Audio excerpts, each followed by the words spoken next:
Awesome. So first question is always really, really easy.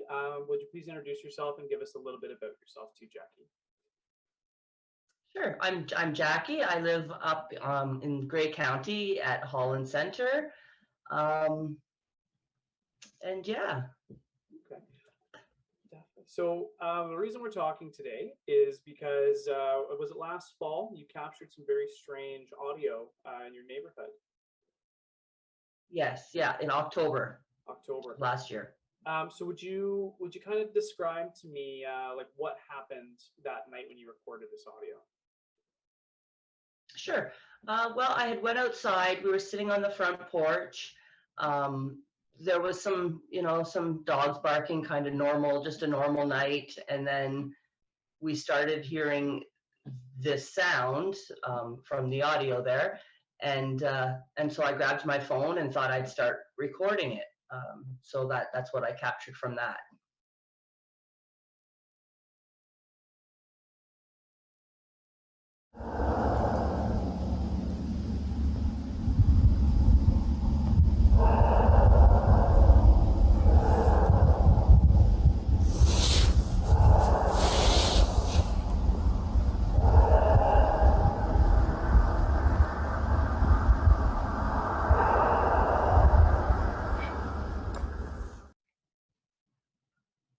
Now the sound is very strange. What about it? Like, could you kind of describe the sound? Like when you heard it, what was the kind of thoughts going through your head? How would you describe that noise? Well, I would say it's like I said to my husband. I called him out, and we were listening, and we were trying to figure out what it was, and I said to him, like it doesn't sound like an animal. Like it was almost like beast sound. Like it was so powerful. You could tell it was far away, but just the power from that, the roaring or whatever was just crazy to hear. And so with that volume and all that, is that what kind of makes it stand out as something maybe more than animal to you? Yeah, just the power behind it, for sure. Like it wasn't anything that I could think of that was up here, and I mean, native up here at all. You've mentioned before that you guys have coyotes and like other animals like that in the area. What about it kind of sets it apart from being, this isn't coyotes, this is a beast, as you said? Well, I was hoping I was going to catch that on the audio because, as I said, there was some dogs barking before it happened, and just the contrast. I mean, the dog barks were mouse-like in comparison to that sound. Interesting. Quite distinctly different, yeah. Now, have you noticed any other weird experiences in this area? I know you said you walk on the trails and sometimes. Any other weird experiences or things you've noticed?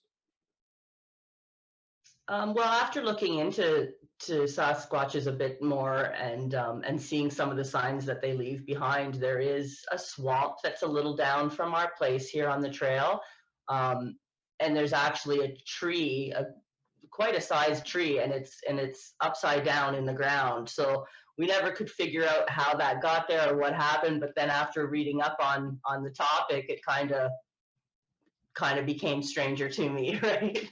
And well, and that's something that's interesting too. Is like you weren't attributing this to Bigfoot when you heard it. You were kind of stumped. It wasn't until, I mean, we had really reached out after you posted on Facebook that maybe that idea kind of was brought to the forefront. Well, like, what were you thinking before Bigfoot was kind of your explanation, or not the explanation, but your a theory? What was kind of like, what was your explanation for it? Well, I didn't really have an explanation for it, but showing it to other people, I did show it to quite a few other people, and they'd say, "Oh, that's definitely a cougar," or "That's definitely a bear," and I was not convinced. I mean, like I said to all of them, if you would have heard it in person, I didn't feel like it was any of those at all. So I wasn't sure. Definitely. How many times have you heard it since October?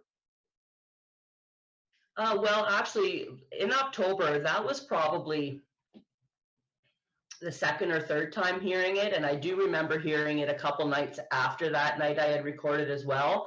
But the time I got my phone, it was done. It was just a couple big sounds, and then it was gone. We have heard it again a couple months ago. It was out there doing its thing. But yeah, so yeah, I mean, I still do hear it. It's just so occasionally and sporadic that. Okay. Now, since you've heard these vocalizations, since you've done some research and developed maybe some of your own opinions and theories, has it impacted how you like how you're experiencing your neighborhood, you're experiencing the trail? Has it changed any of your behavior? Little bit. I'm a little leery going out there now. I'm not gonna lie.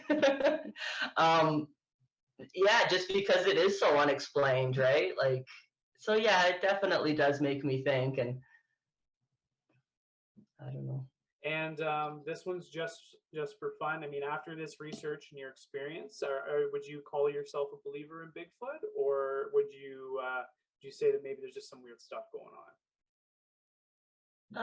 No, I don't know. I'm pretty close to being a believer, I would say. Yeah, like there's a lot of stuff out there that just can't be explained, and I don't know. If you start reading up on it, I think you'd feel, like there's a lot out there on it. I definitely believe.